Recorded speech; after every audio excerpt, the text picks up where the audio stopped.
दोस्तों आज की कहानी जो है बेहद ही इंटरेस्टिंग होने वाली है। दोस्तों एक गांव में एक महिला रहती थी जिसका नाम रेशमा पड़ता है। रेशमा दोस्तों श्रृंगार का दुकान प्रतिदिन चलाया करती थी। लेकिन दोस्तों रेशमा के जो पति थे इस दुनिया में नहीं थे। इस वजह से रेशमा अक्सर नाराज रहा करती थी। रेशमा का नज़र जो होता है दोस्तों उस गाँव के हर एक नौजवान के ऊपर अक्सर टिका रहता था। अब इस तरह से दोस्तों रेशमा जो थी कई ऐसे नौजवान के साथ अपनी घटना का अंजाम भी दे दिया करती थी। इस वजह से उस गांव के जो भी लोग थे इस रेशमा से सतर्क और सावधान ही रहते थे। अब इस वजह से रेशमा को अब उस गांव में दोस्तों जब भी जाल फेंकती थी तो इसका जाल जो था दोस्तों उसमें कोई भी मछलियां नहीं फंस पाती थी। इस वजह से रेशमा जो थी अब बहुत परेशान हो चुकी थी। परेशान होने की वजह से दोस्तों रेशमा यहाँ पर कुछ ऐसी कांड करती है जिसे दोस्तों आप लोग भी सुन करके बेहद हैरान और परेशान हो जाएंगे। तो दोस्तों आप लोगों से रिक्वेस्ट है कि सच्ची घटना को पूरे अंत तक सुने ताकि आप लोगों को दोस्तों इस कहानी से एक अच्छी सी सीख मिलने वाली है। दोस्तों नमस्कार, प्रणाम। चलिए हम लोग कहानी में बहुत ही विस्तार से आगे बढ़ते हैं। दोस्तों आज की जो सच्ची घटना है अमरोहा शहर यानी चौसा गाँव। चौसा गाँव में दोस्तों एक परिवार रहते थे, लालू चौधरी का परिवार। लालू चौधरी के परिवार में उनका एक लड़का जिसका नाम अनूप था और अनूप की पत्नी रेशमा। रेशमा दोस्तों देखने में बेहद खूबसूरत थी। लेकिन दोस्तों रेशमा को नहीं पता था कि उसके जीवन में कौन सी ऐसी मोड़ आने वाली है। दोस्तों इस लालू चौधरी के घर पर एक शादी का कार्ड आता है जिस वजह से उनका लड़का जो होता है उस शादी में शरीक होने के लिए अपने घर से निकलता है। लेकिन दोस्तों ट्रेन पर तो चला जाता है। ट्रेन जो होती है बहुत तेज़ रफ्तार से चल रही होती है। अनूप जो था जगह नहीं मिलने की वजह से वो गेट पर ही खड़ा था। लेकिन दोस्तों उस ट्रेन के अंदर से एक व्यक्ति जो होता है थोड़ा सा जैसे तैसे करके, मतलब कि कोई जानबूझकर भी नहीं, जैसे ही उसे धक्का मिलता है तो अनूप जो होता है दोस्तों ट्रेन से नीचे गिर जाता है। जिसकी वजह से अनूप को ट्रेन के जो खंभे होते हैं बिजली के उसमें टकराने से उसे मौत हो जाती है। अब यहाँ पर दोस्तों रेशमा को जैसे ही पता लगता है तो रेशमा को रो रो कर बहुत बुरा हाल हो जाता है। यहाँ पर लालू चौधरी भी बहुत नाराज़ हो जाते हैं। अब दोस्तों इन लोगों का समय जो होता है जैसे तैसे 1 महीने का समय निकल जाता है। लालू चौधरी सोचते हैं कि हमारी जो बहू रेशमा है उसे मैं कोई भी खुशियाँ नहीं छीनना चाहता हूँ। भले हमारा बेटा है या नहीं है, मैं इस अपनी बहू को हर वो खुशियों को पूरा किया करूँगा। अब इस तरह से दोस्तों लालू चौधरी 55 साल के हो चुके थे और बूढ़े भी हो चुके थे। लेकिन फिर भी लालू चौधरी अपने खेत पर काम करना जारी रखते हैं। लालू चौधरी को समझ में आता है कि हमारी जो बहू रेशमा है वो प्रतिदिन घर में ऐसे ही बैठी रहती है, जिस वजह से रेशमा का जो मानसिक संतुलन है वो खराब हो सकता है। इस वजह से लालू चौधरी जो होते हैं उनके घर के आगे बहुत सारा 2-3 रूम बना हुआ था। उसमें कहते हैं अपनी बहू से कि बहू तुम इसमें श्रृंगार का दुकान कर लो। श्रृंगार का दुकान करोगी तो जो भी महिलाएं हैं तुम्हारे दुकान पर आएगी श्रृंगार का सामान खरीदने के लिए, उससे तुम अपना बातचीत करके अपने दिल और अपने मन को बहला सकती हो। लालू चौधरी दोस्तों बहुत सारा सामान किन कर लाते हैं श्रृंगार का और उस दुकान में भरवा देते हैं। उसके बाद रेशमा उस दुकान को दोस्तों चलाने लगती है। दुकान को चलाते चलाते दोस्तों उस दुकान का आमदनी जो होता है 1 गुना से 2 गुना, 2 गुना से 4 गुना बढ़ने लगता है। लालू चौधरी बेहद खुश हो जाते हैं। लेकिन दोस्तों जो रेशमा थी उसी दुकान को चलाते चलाते बहुत सारी ऐसी घटना को अंजाम दे देती है, जिस वजह से गाँव के भी लोग जान जाते हैं कि जो रेशमा है वो एक चरित्रहीन महिला है। यानी कि दोस्तों जो रेशमा थी वो एकदम रोमांटिक किस्म की हो चुकी थी, क्योंकि उसके जो पति थे उसे शादी होने के 2 साल बाद ही छोड़कर जा चुके थे। इस वजह से रेशमा का जो भी सपना था बिल्कुल अधूरा था। रेशमा अपने दुकान चलाने के साथ साथ अपने सपनों को भी पूरा करना चाहती थी।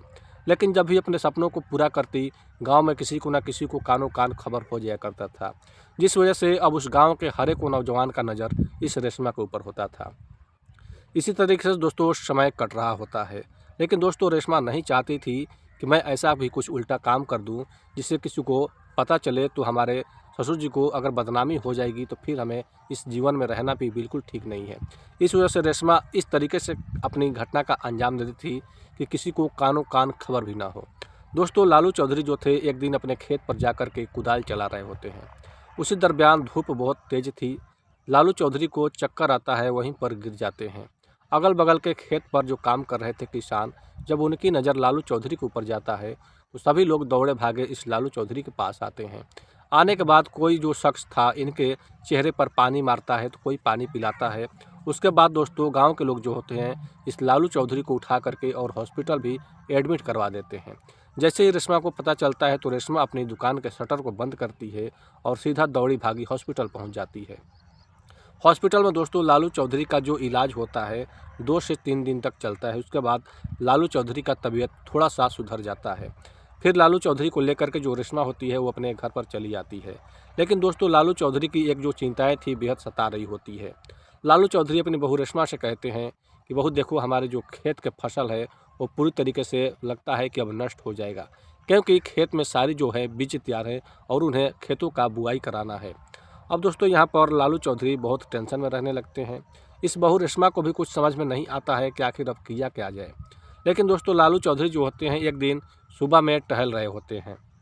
तभी दोस्तों एक गांव का जो आदमी होता है इस लालू चौधरी से कहता है कि आप अपने खेतों का जो फसल है उसे जल्द से जल्द आप बुआ दीजिए, नहीं तो आपका फसल ख़राब भी हो सकता है। लालू चौधरी कहते हैं कि देखिए, अब तो हमारे से खेतों से का जो काम है वो हमसे नहीं किया जा रहा है, आखिर मैं अब क्या करूं। लेकिन दोस्तों वो जो आदमी था वो कहता है कि देखिए, जब आपसे काम नहीं हो रहा है तो आप किसी गांव के इस मजदूर को पकड़ लीजिए और उसे रख करके अपने घर पर उसके अपना खेत का काम करवा लीजिए। अब इस तरीके से दोस्तों लालू चौधरी जो होते हैं वो आखिर ढूंढने लगते हैं कि आखिर वो कौन सा ऐसा लड़का है जो हमारे खेतों पर जाकर काम करेगा और हमारे घर पर 2 जानवर है उनका भी चारा पानी डालना है। अब दोस्तों लालू चौधरी जो थे उसी गांव में टहलते टहलते थोड़ी दूर आगे बढ़ते हैं तो लालू चौधरी का नज़र एक लड़के पर जाता है, जिस लड़के का नाम बबलू होता है। बबलू दोस्तों देखने में हट्टा कट्टा नौजवान होता है। लालू चौधरी इस बबलू से पूछते हैं कि बेटा, हमारे घर पर क्या काम करोगे या हमारे खेत पर। तभी दोस्तों बबलू कहता है कि ठीक है मालिक, मैं काम करने के लिए तैयार हूँ। यहाँ पर दोस्तों बबलू को जो था वो बबलू प्रतिदिन चौक पर जाकर के मजदूरी किया करता था। लेकिन दोस्तों इस बबलू को कभी काम मिलती थी तो कभी नहीं मिलती थी, जिस वजह से बबलू जो होता है इस लालू चौधरी के घर पर या खेत पर काम करने के लिए हाँ कह देता है। लालू चौधरी कहते हैं कि बेटा, हम तुम्हें 14,000 रुपये जो है महीने का दिया करूँगा, तुम हमारे घर पर प्रतिदिन खाना भी खा लेना। बबलू इस बात को सुनने के बाद बेहद खुश हो जाता है, क्योंकि दोस्तों बबलू के एक पत्नी भी थी और उसके कई 2-4 बाल बच्चे भी थे, जो कि दोस्तों पैसे की कमी की वजह से उस बबलू का जो लड़के थे वो अच्छे कपड़े नहीं पहन पाते थे, अच्छे शिक्षा नहीं प्राप्त कर रहे थे। इस वजह से बबलू अपनी बहुत ही उसकी ख्वाहिश थी कि मैं अपने लड़के को पढ़ाऊँ, अच्छा सा कपड़ा पहनाऊँ, अच्छा सा खाना खिलाऊँ। लेकिन दोस्तों इतना करने के लिए इस बबलू को थी पैसे की ज़रूरत। अब दोस्तों पैसे की ज़रूरत की वजह से बबलू जो होता है लालू चौधरी के घर पर काम करने के लिए हाँ कह देता है। लालू चौधरी कहते हैं कि ठीक है, तुम कल से हमारे घर पर आ जाना काम करने के लिए। बबलू जो होता है दोस्तों जैसे ही सुबह होती है तो बबलू दोस्तों उस घर पर चला जाता है काम करने के लिए। लेकिन दोस्तों जैसे ही दरवाज़ा बजाता है तो जो रेशमा रहती है उस दरवाजे को खोलती है और कहती है कि तुम यहाँ पर क्या करने के लिए आए हो। बबलू कहता है कि जो अंकल हैं वो हमसे बोले हैं खेत पर काम करने के लिए। रेशमा तुरंत उस लड़के को अपने घर के अंदर ले लेती है और कहते हैं कि ठीक है, तुम बरामदे में जब तक बैठो, मैं थोड़ा सा चाय बना देती हूँ गर्मा गर्म। अब दोस्तों रेशमा चली जाती है चाय बनाने के लिए और जो बबलू रहता है वो दोस्तों बैठ जाता है टेबल पर। थोड़ी ही देर के बाद चाय बनकर रेडी हो जाती है और ये जो बबलू लड़का होता है वो चाय पीने लगता है। चाय जैसे ही समाप्त ही होने वाली थी तभी दोस्तों लालू चौधरी जो होते हैं घर पर आ जाते हैं और इस लड़के बबलू को कहते हैं जो भी खेत का काम था उसे अच्छी तरीके से समझा देते हैं। अब समझाने के बाद बबलू जो होता है बहुत ही दोस्तों ईमानदारी के साथ प्रतिदिन खेतों पर जाकर काम करने लगता है। घर का जो भी काम था, जानवरों को चारा डालना और पानी पिलाना, ये सारा काम बबलू अब करने लगता है। लेकिन दोस्तों एक यहाँ पर बहुत ऐसी घटना का अंजाम रेशमा देने वाली थी। लेकिन दोस्तों ऐसा होता है कि जो लालू चौधरी थे उनके घर पर एक कार्ड आता है शादी का। अब उस शादी का कार्ड में दोस्तों 2 दिन का वक्त था जाने के लिए। लालू चौधरी जो हैं वो कहते हैं बहू से कि बहू देखो, एक शादी का कार्ड आया है और हमें शादी में शरीक होने जाना ही पड़ेगा। तुम अच्छे से अपनी दुकान को चलाना और इस बबलू से कह देना कि खेतों का जो सारा काम है वो अच्छी तरीके से करेगा। अब दोस्तों लालू चौधरी जो होते हैं 2 दिन के बाद अपने घर छोड़ कर के और शादी में शरीक होने के लिए चले जाते हैं। यहाँ पर रेशमा बेहद खुश हो जाती है और सोचने लगती है कि क्यों ना आज इस बबलू नौकर से अपनी सारी जो ख्वाहिश है, इच्छाएँ हैं वो पूरी कर ली जाए। दोस्तों जैसे ही सुबह के 7 बज रहे होते हैं उसी समय जो ये बबलू होता है वो घर पर दस्तक दे देता है। जैसे ही दोस्तों घर पर दस्तक देता है तो ये जो रेशमा थी उस समय स्नान कर रही थी। दरवाजे को पीटने लगता है। रेशमा जो थी जैसे तैसे तौलिया लपेट करके आकर दरवाज़ा खोलती है। अब इस बबलू से कहती है कि आकर के बरामदे में बैठ जाओ, थोड़ी सी मैं अपने कपड़े को चेंज करके आती हूँ। अब दोस्तों रेशमा जाती है और अपने कपड़े को चेंज करके आती है और कहते हैं कि थोड़ी सी रुको, मैं अब तुम्हारे लिए चाय बना देती हूँ। क्योंकि दोस्तों जो बबलू था प्रतिदिन अपने मालिक के घर से बिना चाय पिए खेत पर काम करने के लिए नहीं जाता था। रेशमा दोस्तों चली जाती है चाय बनाने और चाय बना कर के लाती है और इस बबलू को एक प्याला दे देती है और एक प्याला लेकर के अपने भी चाय पीने के लिए बैठ जाती है और बबलू से कहती है कि बबलू देखो, आज तुम्हें खेत पर काम करने अभी नहीं जाना है, पहले तुम हमारा काम कर दो, उसके बाद तुम खेत पर जाना काम करने के लिए। लेकिन बबलू कहता है कि मालकिन आखिर आपके घर का काम वैसा कौन सा काम है। रेशमा कहती है कि देखो, जो भी हमारी इच्छाएं हैं उसे तुम पूर्ति कर दो और फिर तुम अपना खेत पर काम करने चला जाना। अब यहाँ पर दोस्तों बबलू बेहद गुस्सा हो जाता है और कहता है कि मालकिन आपको थोड़ी सी भी होश है, मैं एक नौकर हूँ, भला ऐसा काम कैसे कर सकता हूँ।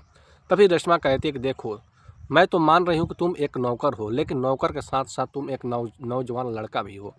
अगर तुम ऐसा काम नहीं करोगे तो फिर मैं तुरंत यहाँ से चिल्लाऊंगी और हमारे जो पड़ोस को आवाज़ सुनाई पड़ेगी, तो तुम्हें पता नहीं कि वो लोग तुम्हारा हैसियत जो है वो क्या करेंगे। अब यहाँ पर बबलू दोस्तों बेहद ही डर जाता है। डर जाने के बाद जो रेशमा होती है इस बबलू से अपनी जो भी ख्वाहिशें थी वो पूरी कर लेती है। पूरी करने के बाद दोस्तों जो बबलू होता है वो अपना खेत पर चला जाता है काम करने के लिए। लेकिन दोस्तों रेशमा जो थी अब इस बबलू को अपने ब्लैकमेल करके और जब भी इच्छाएं थी अपनी पूरी कर लिया करती थी।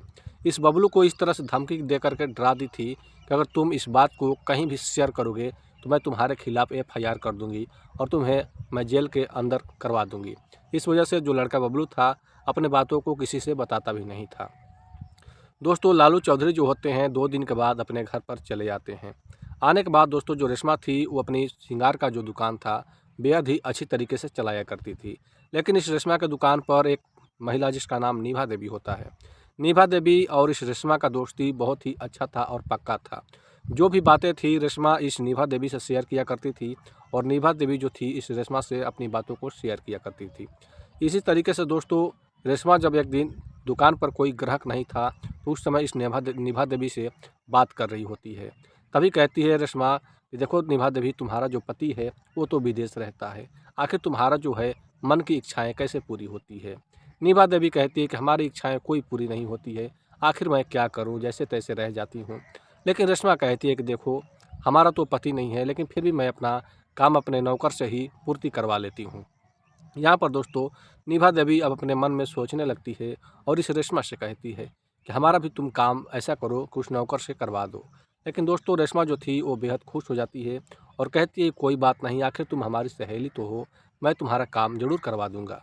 दोस्तों उस दिन जो रेशमा होती है शाम के समय जैसे ही दुकान बंद करती है तो एक दुकान पर मेडिकल पर जाती है और दोस्तों कुछ सत्यवर्धक दवा ले लेती है और कुछ नींद की गोलियां भी ले लेती है। लेने के बाद अपने घर पर चली जाती है। दोस्तों किचन में खाना बना रही थी और खाना जैसे ही तैयार हो जाता है तो उस खाने को दोस्तों 2 भाग में विभाजित कर दिया जाता है। एक भाग वाला खाना जो होता है उसमें नींद की गोलियां डाल दी जाती है, जिस वजह से लालू चौधरी जब उस खाने को खाते हैं तो गहरी नींद में चले जाते हैं। अब यहाँ पर रेशमा के लिए दोस्तों घर में बिल्कुल साफ़ सुथरा जगह बन चुकी थी। रेशमा दोस्तों इस नीभा देवी के पास फ़ोन कॉल करती है और कहती है कि तुम हमारे घर पर चली आओ। उसी समय रेशमा जो थी इस बबलू के भी मोबाइल पर एक कॉल करती है और कहती है कि इसी समय तुम हमारे घर पर चली आओ। लेकिन दोस्तों बबलू जो था वो मना कर रहा था। रेशमा कहती है कि देखो, अगर तुम हमारे घर पर नहीं आओगे तो मैं तुम्हारे खिलाफ़ FIR करूँगी और तुम्हें झूठे केस में मैं जेल के अंदर करा दूँगी। उसके बाद तुम्हारे जो बाल बच्चे हैं और जो तुम्हारी बीवी है वो एक दाने दाने के लिए मोहताज हो जाएगी। इस डर की वजह से जो बबलू था दोस्तों इस रेशमा के घर पर आ जाता है। लेकिन इस बबलू को नहीं पता था कि उसके साथ दोस्तों क्या होने वाला है। एक बहुत ही दोस्तों गरीब मजदूर लड़का था, आखिर उसकी ज़िंदगी को किस तरह से बर्बाद किया जाता है दोस्तों आप लोग इस कहानी में सुनिएगा। लेकिन दोस्तों आप लोगों से रिक्वेस्ट है कि इस वीडियो को एक लाइक अवश्य करिए। चलिए दोस्तों कहानी में बढ़ते हैं आगे की ओर। दोस्तों जो रेशमा थी जैसे ही बबलू घर पर आता है और नीभा देवी पहले से ही आ चुकी थी। रेशमा जाती है किचन में और एक गिलास में दोस्तों 2 सत्यवर्धक गोलियां डाल देती है और उस दूध जो होता है इस बबलू के पास ले आकर डाइनिंग टेबल पर रख देती है और कहती है कि बबलू पहले तुम चाय पी लो, उसके बाद हमारी जो ख्वाहिशें हैं तुम पूरी करना। दोस्तों बबलू कहता है कि देखिए मैडम, मैं इस दूध को अभी नहीं पी सकता हूँ क्योंकि मैं अभी घर पर खाना खाया हूँ। लेकिन दोस्तों रेशमा जब जोर और ज़बरदस्ती करती है तो ये बबलू जो होता है उस दूध को पी लेता है। पीने के बाद रेशमा जो होती है इस बबलू को लेकर के अपने बेडरूम के अंदर चली जाती है और उसके साथ साथ नीभा देवी भी चली जाती है। अब दोस्तों पहले तो निभा देवी जो होती है इस बबलू से अपनी इच्छाएं को पूर्ति करने लगती है। जैसे ही अभी निभा देवी का इच्छाएं पूरी भी नहीं हुई थी कि जो रेशमा बहुत वैसे ही उतावला होने लगती है। लेकिन दोस्तों जो बबलू था वो बिल्कुल फेल हो जाता है। उसके बाद दोस्तों यहाँ पर जो रेशमा थी वो फिर से अपने किचन में जाती है और एक गिलास दूध लेती है और उस दूध में दोस्तों 4 गोलियां मिला देती है। अब इस तरह से उस दूध को लिया करके फिर से बबलू को पिला दिया जाता है। बबलू दोस्तों फिर से 1 घंटे तक कुछ ऐसी तैसी अपनी काम करता है, लेकिन दोस्तों बबलू अंत में जाकर के उसे चक्कर आती है और वो गिर पड़ता है। उस समय दोस्तों 3 घंटे का वक्त निकल चुका था, लेकिन फिर भी इस रेशमा का अपनी काम दोस्तों पूरी नहीं हो पाई थी, जिस वजह से दोस्तों रेशमा काफ़ी अपने मन में टेंशन रख रही थी कि ये जो लड़का बबलू है सिर्फ अभी निभा का भी काम तमाम नहीं कर पाया है। इस वजह से रेशमा बहुत परेशान हो चुकी थी। लेकिन दोस्तों इस रेशमा को और निभा देवी को नहीं पता था कि आगे चल कर के हमारे साथ क्या होने वाला है। दरअसल दोस्तों जो बबलू होता है जैसे उसे चक्कर आती है तो फर्श पर गिर जाता है और तड़प तड़प कर उसकी वहीं पर दोस्तों मौत हो जाती है। तभी दोस्तों रेशमा और निभा देवी जब इस लड़के बबलू को देखती है कि ये तो इस दुनिया को छोड़कर चला गया, तभी दोनों महिलाएं जो होती है अब इस लड़के बबलू को डेड बॉडी को खपाने का जुगाड़ करने लगती है। दोस्तों जो दोनों रेशमा और निभा देवी होती है किचन में जाती है और किचन में से दोस्तों 2 धारदार चाकू लाती है और लाने के बाद इस बबलू के डेड बॉडी को 2 टुकड़ों में कर दिया जाता है। टुकड़ों में करने के बाद दोस्तों इनके डेड बॉडी को एक बोरी में भर दिया जाता है और एक साइकिल पर लोड कर दिया जाता है। रेशमा कहती है निभा देवी से कि चलो जो हमारे पास का तालाब है उसी में क्यों ना इसे डुबोएं, क्योंकि वहाँ पर बहुत ज़्यादा जो यहाँ का जो कुत्ता रहते हैं, जो आवारा कुत्ते हैं, वो इस डेड बॉडी को पूरे रात भर में ही चट कर जाएंगे और कुछ भी पता भी नहीं चलेगा। इस वजह से रेशमा और निभा देवी दोनों अपनी काम को पूरा करने के लिए अपने घर से निकल पड़ती है।